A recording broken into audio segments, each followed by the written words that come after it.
അവളുടെ ജാതിക്കത്തോട്ടം ലൂപിക്കത്തോട്ടം അവളുടെ ഒരു പ്രേമം. എന്തിനാടി ഇങ്ങനെ അടി വാങ്ങിച്ചു കൂട്ടണേ? ചെക്കൻ നല്ലവനാണോ പൊട്ടയാണെന്ന് കൂടെ അറിയില്ല. എന്തിനാ ഈ വെള്ള പേപ്പറൊക്കെ തരണേ? അവന്റെ മനസ്സും ഇതുപോലെ വെള്ളേ അമ്മേ. ചെക്കൻ നല്ലവനാണോ പൊട്ടയാണോ ചോദിക്കുമ്പോ അവന്റെ മനസ്സ് വെള്ളയാ മുടി കറുപ്പാന്ന് പറഞ്ഞോളൂ. ഇറങ്ങി പോടി. എന്താ ഇവിടെ ബഹളം?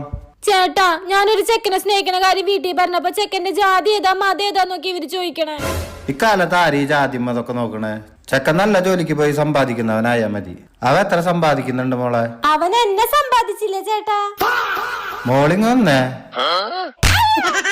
ചെക്കൻ എത്ര സമ്പാദിക്കുന്നു എന്നുള്ളതല്ല പ്രധാനം, ചെക്കൻ നല്ലതാണോ ചീത്തയാന്നുള്ളതല്ല പ്രധാനം, അവൻ നിന്നെ നല്ലപോലെ നോക്കോന്നുള്ളതാണ് ചോദ്യം. അവൻ എന്നെ നല്ല പോലെ നോക്കിയതുകൊണ്ടാണല്ലോ ഞാൻ വീണത്.